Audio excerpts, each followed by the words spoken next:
Champions is back, baby! It's another match day, which means you know what time it is. It's time for more predictions!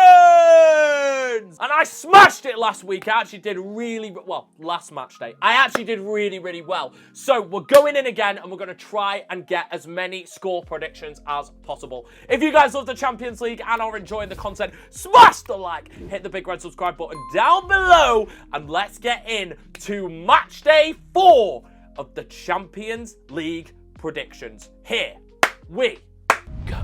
I'm starting off with the Arsenal, of course. They're taking on Slavia Praha in Prague away from home. Now, I was at the game against Atletico Madrid. May have missed 2 goals because we were talking to the head of UEFA presenting. That is my excuse. I'm standing by that excuse. It is true. And we missed Gabriel and Trossard's goal. But they absolutely cooked Atletico Madrid in that second half. Now, when I went out to watch them, they still scored 2 more goals. Gyökeres and a deflected goal from a corner in which Gabriel headed back. They won this game by 4-0. What an incredible win over a team that has been on the resurgence lately, Atletico Madrid. Obviously, ever since they beat Real Madrid by 5-2, they've kind of stopped, nothing has kind of stopped in their way, except Arsenal. And they just look a well-oiled, defensively sturdy, incredible team. And I hate to say it, they are going to win this Premier League. If nobody comes close to them, if Saliba and Gabriel stay fit, if Timber and Calafiori stay fit, what a back 4 that is. Timber was a centre-back back at Ajax. Arsenal don't concede goals. They don't concede goals and they score goals because they play on the edge of the opponent's box. They make it look easy and they should make this game look easy. Slavia Praha haven't been all there in the Champions League this year. Defeats to Inter, the terrible draw to Bodo Glimt in which they had the win in their sight. And I think Arsenal are going to win this game comfortably. The atmosphere needs to be on the 10-10 from Slavia Praha fans. They've got to make it a really hostile environment for Arsenal to play at. Otherwise, they're just going to mow them over. But I do think they're going to mow them over anyway. Slavia Praha 0, Arsenal 4 is my score prediction. Ødegaard is coming back into the side, I think. Declan Rice, I can see bagging a goal. The attack just looks good. Trossard scoring. Martinelli's doing his bit. Saka looks unstoppable. Gyökeres is hitting the goals. The midfield is sturdy, but the defence is just unbeatable. Arsenal just don't concede goals. And as Sir Alex Ferguson once said, attack wins you games, defence wins you titles. That's enough to say about Arsenal. They're going to win, and they're going to be one of the favourites for this competition. I think they've got a better chance of winning the Premier League than this competition because I just don't think they've got it over 2 legs of Europe. But over 38 games with that defence, I think they can be way more consistent over 14 games in the whole of the Champions League. But we'll have to see. Do you guys think Arsenal could win the Champions League? Let me know in the comments. Let's move on to the next game. Napoli take on Frankfurt. Now, Frankfurt have been, ever since I said that they'll be the team to go at Bayern for the Bundesliga, they've been terrible. They've been so bad. And yet again, they were destroyed by Liverpool. And Liverpool can't beat anybody at the moment. 4 defeats in a row in the Premier League. Another defeat against Crystal Palace in the Carabao Cup. They play Villa at the weekend. Obviously, I haven't seen... This is recorded on the Friday night, as always, guys. So I don't know the weekend results. You guys will. I'm going to say it's a draw. I think that game will be a draw. But the fact that Liverpool went to Deutsche Bank Park and won 5-1 kind of says a lot more about Frankfurt than it does against Liverpool. Because Liverpool are in this state, we'll talk about Liverpool later, where they just can't win a game. They're just terrible. But Frankfurt... I don't know what went wrong. They conceded 30 after 30 seconds against a huge one in the Bayern Munich game in the Bundesliga, and they just haven't been good. And I just don't think Napoli have been good either, because they just about scraped past Sporting Club de Portugal, and they were battered. Absolutely battered. Who saw that coming? Because I didn't. I said draw, I think. But there's no way that I saw Napoli getting battered by PSV. That was absolute... Wow. And the fact that my ginger brother KDB is now injured and supposedly out for a long time, I can see this being a lot closer than it should be. This should be a Napoli win quite comfortably. But my ginger brother's out. They got battered to PSV. Frankfurt got battered to Liverpool. This could be now close. So therefore, as I can't separate the 2 teams, it is going to be a draw. I'm going to say 1-1 at Stadio... I was going to say Sao Paulo, but it's Stadio Diego Armando Maradona. Atletico de Madrid take on Union Saint-Gilloise at the Estadio Metropolitano. And what went wrong? What went wrong at Arsenal? In my opinion, they were just beaten by a better side on a better day. Simple as that. Atletico Madrid are a good team, but they were just beaten by a way better team and had no answer. Their tactics worked in the first half, but ultimately they had to come out at some point. And the fact that they conceded a first goal, the fact that Atletico Madrid then came out just allowed just a lot of space in behind their team, and Arsenal just took full advantage of it. Atletico just couldn't deal with two of Arsenal's set pieces, where two of the goals came from, and the other two came from making space in behind, in which Gyökeres poked home and Trossard the other one. So I just don't know with Atletico Madrid. 1 minute they hit, 1 minute they miss. I don't know where they're at. But I think they'll win this game. I know Union Saint-Gilloise had a great result over PSV in the first game, but were obviously heavily beaten by Newcastle in match day 2. And I just don't see them putting up too much of a fight here at Estadio Metropolitano. I think Atleti should get a comfortable win here. I'm going Atletico Madrid 3, Union Saint-Gilloise 0. I think Atleti will get a clean sheet, which is what they need in Europe, and also score 3 goals. Decent night for Simeone if all goes to plan. Bodo Glimt take on Monaco. Both teams have been getting some decent results over the tournament so far. In particularly Monaco. Draws at home to Spurs and City. That is positive. But Bodo Glimt got a very, very good result against Tottenham and arguably should have won that game. And I think they will win this one. I don't think Monaco are good away from home. Even though they've been good at home, I just don't think they can reciprocate that form away from Stade Louis II. So I think Bodo Glimt are actually going to win this game by 2 goals to 1. It'll be the first win for the Norwegians in the Champions League this season, and I think they're going to get it. Juventus, after sacking the manager, which is interesting, take on Sporting Club de Portugal, who got a really good win against Marseille. They're starting to click a little bit, Sporting Club de Portugal. That's a really good win against Marseille at Stadion José Alvaro in Lisboa, and I just think that they're starting to tick a little bit, which is good because they haven't really done that since Ruben Amorim left and subsequently Victor Gyökeres left in the summer as well. But it's a good win, and that is momentum building. Juventus have obviously sacked their manager, not had some good results, conceded a lot of goals, scored a lot of goals, which has been great to watch, in my opinion. Really, really good to watch. But are they going to fall back into that Italian way now? They're going to get a new gaffer in. Spalletti is the manager. I actually hadn't seen that. It was only confirmed 1 day ago, so yesterday. And of course he's Italian. So are Juventus going to step back into that Italian route of not conceding a lot of goals, not scoring a lot of goals, and not good to watch? Because they were so entertaining. I'm actually gutted that the manager's gone because they were watchable. Out of all the clubs in Italy, I wanted to watch Juventus. They were really good and really watchable. But this game could be close, and I'm thinking that Spalletti gets a win on his Champions League first game. I'm going to go 1-0 to Juventus, a classic Italian result, and a Juve win in Turin.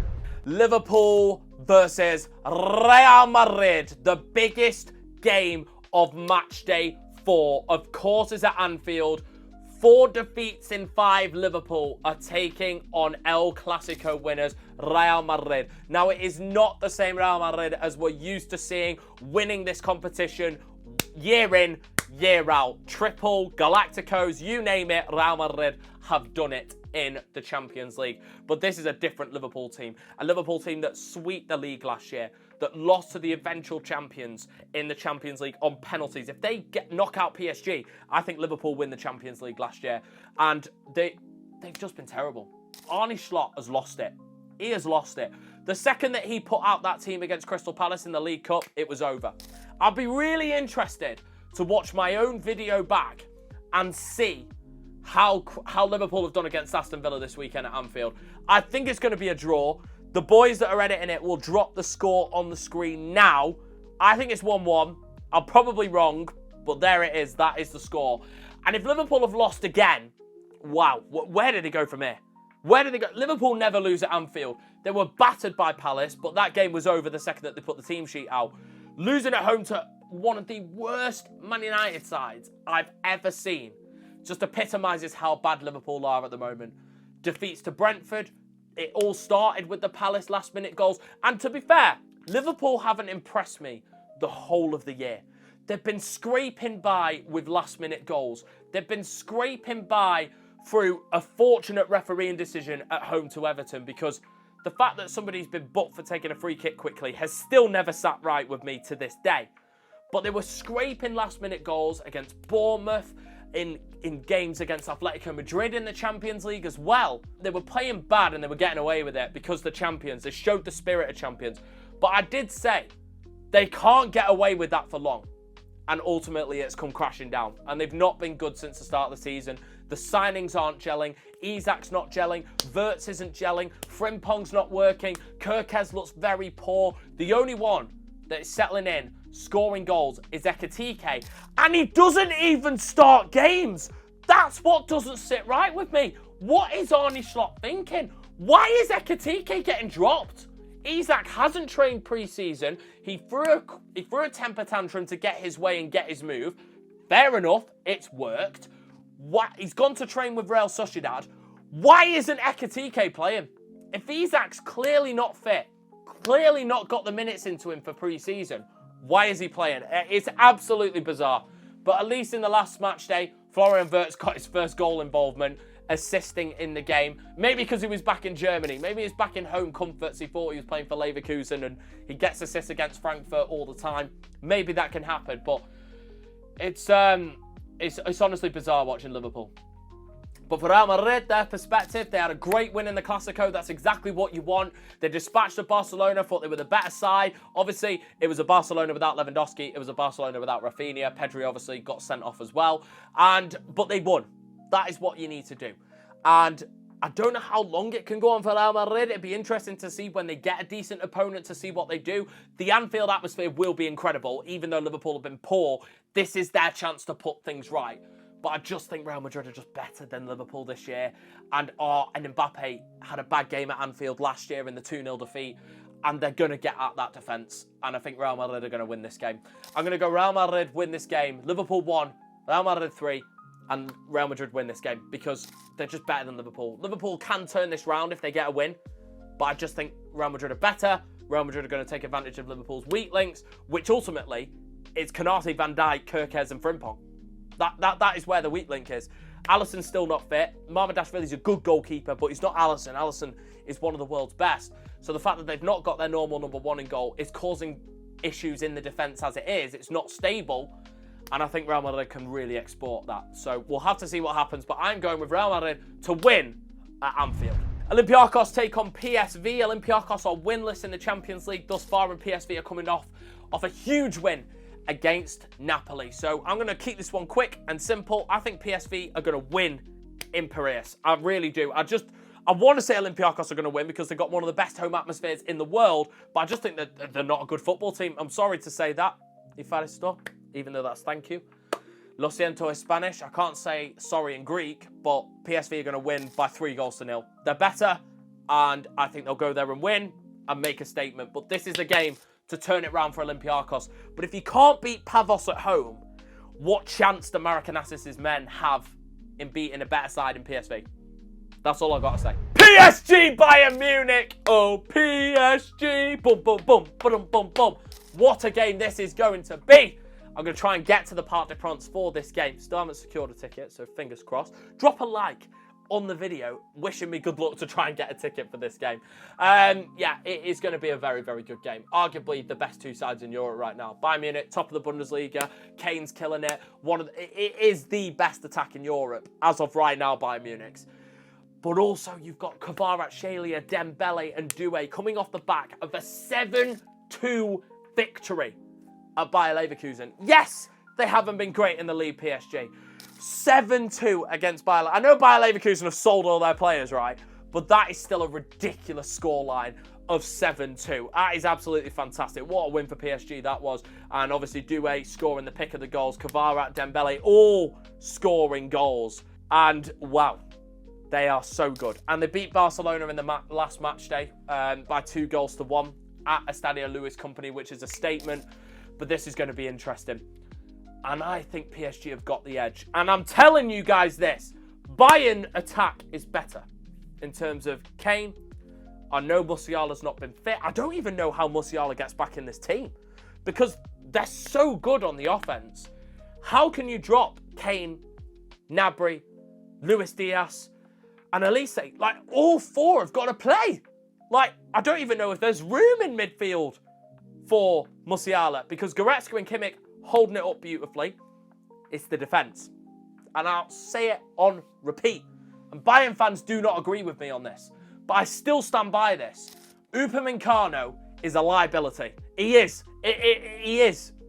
He 100% is. I don't care whether Deschamps picks him for France. I don't care about this. I don't care about that. He is a liability. And the game against City in 2023 proved that he's a liability. And I still thus think that. Jonathan Tah's a great player. I think him and Upamecano work quite well together. But I think Jonathan Tah, he's getting a bit old. Jonathan Tah, 29, I think. He's not got the legs in him as better as he did when he was 26, 27. And ultimately, they've got a CDM playing right back and a centre mid playing left back. Davis is still injured, and there's no right back in the squad. And Conrad Limer's covering very well, don't get me wrong. But by trade, he's a midfielder. It's like playing Mateo Nunes there. I know Conrad Limer's a defensive midfielder, but City have got a massive right back problem as well. And I think that's a difference. Because if you look at PSG's defence, with Nuno Mendes, with Hakimi, with Pacho and Marquinhos, it's so beautifully set up. Hakimi's the best right back in the world. Nuno Mendes is the best left back in the world. Arguably the best two centre backs in the world right now. I would say that PSG's midfield on the day is better than Bayern Munich's as well. I would say that Bayern's attack, though, is better than PSG's at the moment. But just because you've got a good attack doesn't mean that you can keep PSG's very, very good attack itself out. I think PSG are going to win this game. I genuinely do. I genuinely do. But if Bayern go there and win, it'll be an absolute statement. It'll be a statement, we're here for number 7. We are here for number 7. And I think Bayern can do that. I do think Bayern can do that. But they've got to get Alphonso Davies back fit. I don't know when he returns. And they've got to get a right back in January. Anyone in the Bundesliga to play there, slot into this team, will do a job. I think Conrad Limer's good, but he's not a right back by trade. And I think PSG will get at Bayern Munich's weak defence, and I think they'll expose it. I'm going to go PSG 3, Bayern Munich 2. It's going to be an absolute thriller. Both attacks are going to score goals, but the winner of this game is the defence. Who is going to close up shop and not let the opposition score as much as their other team? And I think PSG have got that because their defence is absolutely superb. But we'll have to see how they fare against the champions and see what goes on at the Parc des Princes. It might be the game of the season. Let's find out. Spurs versus Copenhagen. I think this will be a comprehensive win for Tottenham Hotspur and Thomas Frank's men. So we'll nail this prediction quite easily and quickly. I'm going to go 3-1 to Tottenham Hotspur. Easy win for the Spurs. Pavos take on V Royale. Now, Pavos have actually got some surprisingly good results. V Royale were unlucky against City in the last match day. Played a good game on another day. Could have been 2-2. Who knows? And I think they'll win this game in Cyprus. I'm going to go 2-1 to Villarreal. A close game, and Pavos are going to battle to the end. But I think Villarreal will show their quality and get a win. Big away day for Chelsea. Let me know if you're going down in the comments. All the way to Azerbaijan to the Baku Olympic Stadium to take on Carabak. What an away day it's going to be. And Carabak have definitely still been the surprise of this tournament so far with their win against Benfica. And that is still absolutely incredible. What a win that was. And I'm hoping that Carabak build on that. But it's hard to see Chelsea losing this game. The world champions. They are the world champions for a reason. I'm expecting them to fully get a result here in Azerbaijan. So I'm going to go with Chelsea to win this game by 3-1. A comprehensive win for Enzo Maresca. I think he's still suspended as of right now, but he might be able to go on the touchline in UEFA competitions. But Chelsea to win this game by 3-1. Ajax, Galatasaray. What an atmosphere this is going to be. Ajax have been poor, lost all 3. Galatasaray have been decent, won 2 out of 3. Got battered by Frankfurt, which I still don't understand because Frankfurt get battered by everybody.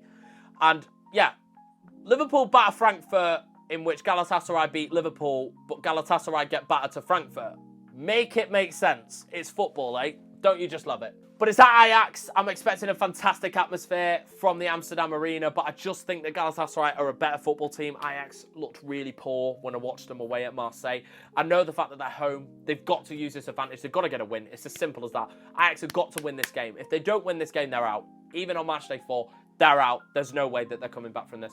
And I think Galatasaray, good team, good defence, sturdy midfield, and Osimhen up front is capable of anything in the attack. So I am going to go with the Galatasaray win by 2-1. I think it's going to be close, and I think the atmosphere is going to be the man of the match of this game from both sides. Galatasaray travel very well. Ajax's home atmosphere is just unbelievable, and I think this will be a great game of football to watch for a neutral. Benfica take on Bayer Leverkusen, and surely there's only going to be one winner in this game. Bayer Leverkusen were absolutely battered by PSG. I got there eventually. In the last game by 7-2. Benfica are 3 losses, which is crazy. That is crazy to me that Benfica are 3 losses. Obviously, going away to Newcastle and Chelsea is difficult, but that home loss to Carabak is just terrible. And Jose Mourinho's got to recover from this. And I think he will, because this is a game that he has to win. No if, buts, and maybes. He's got to win this game. Don't think Leverkusen will offer a test. They've sold all the players. They sacked the manager in August. They look disarray, and I think Benfica are going to win this. They're at home. I'm going to go with a 2-0 Benfica win. Comprehensive win for the Eagles in Lisboa. Bruge take on Barcelona. Now, Barcelona were beaten by Paris Saint-Germain in the last match day. They were also beaten in El Clasico by Real Madrid at last weekend. They've got to bite back. Now, Bruge is a tough away game. A very, very tough away game. Difficult place to go, but I don't think it'll be too difficult. Barcelona have got too much quality. I think Yamal has to bite back. Yamal's been under hot water a lot this week. Like, he says in the press that Real Madrid get all the refereeing decisions. It's obviously caused a backlash. It's caused Real Madrid fans to get on his back. And ultimately, he didn't score in El Clasico and wasn't a player that was really creating for Barcelona. He kind of looked a bit lost, which for Yamal is unlike him. But I think he's showing a bit of inexperience in terms of his PR training. He needs to sort himself out, because he could be one of the best players in the world, but he's not really that disciplined, and Barcelona need to get on top of that. But I think this will be a win for Barcelona. Even though Bruges are good, and particularly at home, I think Barcelona are just like a golfing class above Bruges. So I think they're going to win this game by 3-1 FC Barcelona. I think they're going to win, and it's going to be a tough game, don't get me wrong. And if Bruges score first, this will be worth a watch, but I think Barcelona are going to win 3-1. Inter Milan take on Kyra Almaty. This could be the most 1-0 game I think I've ever predicted in terms of this competition. Inter Milan, Italians at home against not a good opposition. This screams 1-0, 2-0. I'm going to go 2-0 because I think Inter Milan have attacking quality to be able to finish this game off. If Inter win this 5-0, right, I will do the next Champions League predictions in an Inter Milan jersey. There you go. That's going to happen. Inter Milan going to win this 2-0. There is no way they're scoring more than 2. There's no way they're going to concede. That's my prediction. Inter to win 2-0. City versus Borussia Dortmund. What a game this is going to be. Of course, I'm going to be there supporting the Blue Boys. This is it. Huge game. Borussia Dortmund obviously lost the Classic against Bayern Munich, but only just, and have been really, really good this season. Actually, surprisingly good. I didn't think they'd be as good as they were, but I'm proud of you. Congrats, Dortmund. And they're a very, very difficult team to play. We played them at the Etihad a couple of years ago. They were 1-0 up, a goal from Jude Bellingham, funnily enough. We did control the whole game, but they found a way to get through. It was a set piece that we cleared away. It was fired back in. Bellingham flicked it on, and it was in the back of the net. But 2 outrageous goals. That John Stones goals doesn't get looked at enough. 81st minute, edge of the box, top bins, equaliser. It's because Erling Haaland scored one of the best goals I've ever seen live. That ball from Cancelo outside of the foot, outrageous. That finish was just a joke. That was a joke. But Haaland is in good goal scoring form. I know he didn't score against Villa. I'm saying he scores a couple against Bournemouth at the weekend. And I just think that City will be able to get a result in this game. I think we're better than Dortmund. I think we're well oiled. And I think in the attack we look good. Defensively, I don't know. But Dortmund pride themselves on defence rather than attack. We've got to watch Guirassy. He's a very good player. But I do think City are going to win this game. I'm going to go 3-1 to the boys in blue. But I don't know what Dortmund are going to show up. Is it going to be defensive Dortmund or is it going to be an attacking Dortmund? If it's an attacking Dortmund, we're going to win by more. If it's a defensive Dortmund, it could be a draw. Who knows? I'm going 3-1 City. I'm going to back the boys in blue. Let's have it. We're getting a win. Marseille versus Atalanta. Disappointing defeat for Marseille after a great 4-0 win against Ajax in the previous match day. And now they've got a tough game. They've got to play Atalanta, who are a good team, very, very well-oiled team. I still say on the fact, I know they've lost Gasperini, I know it's a different Atalanta team, but they're still well-oiled and they're still difficult to beat. But the Orange Velodrome atmosphere is the best in Europe. Absolutely can confirm it is the best in Europe, with PSG coming in second. And I just think that they're going to win at home. They're a good team, and I think Aubameyang's going to score and be the difference. I'm going to go Marseille 2, Atalanta 1. This wouldn't surprise me if it's a draw, But I am going to back a Marseille win, and we're going to see what happens. Newcastle play Bill Bao. Now, Newcastle got a good win against Benfica in the last match day. They were unlucky against Barcelona, and they won against Union Saint-Gilloise. So it's been a decent road for them. Bill Bao, well, surprisingly, are not doing great.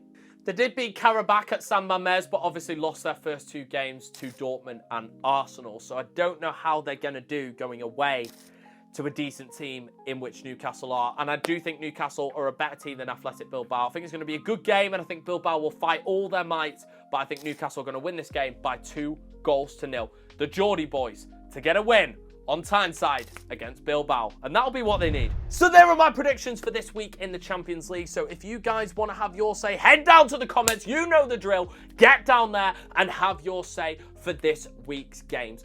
Will Real Madrid stun Anfield? Can City beat Borussia Dortmund? Will Newcastle get another win against Bilbao? And will Chelsea face the long away day and get a huge win away at Carabak? Will PSG Bayern be as good as we think it is? And will Barcelona bounce back in their game against Bruge? There's only one way to find out. It's by watching the Champions League, the greatest footballing club tournament in the world. Subscribe if you love it. And if you want to see me head to some games this week. I can't confirm my games for this week, so make sure to subscribe to see where in the world I end up. And I'll see you guys this week and in the next one. Peace out.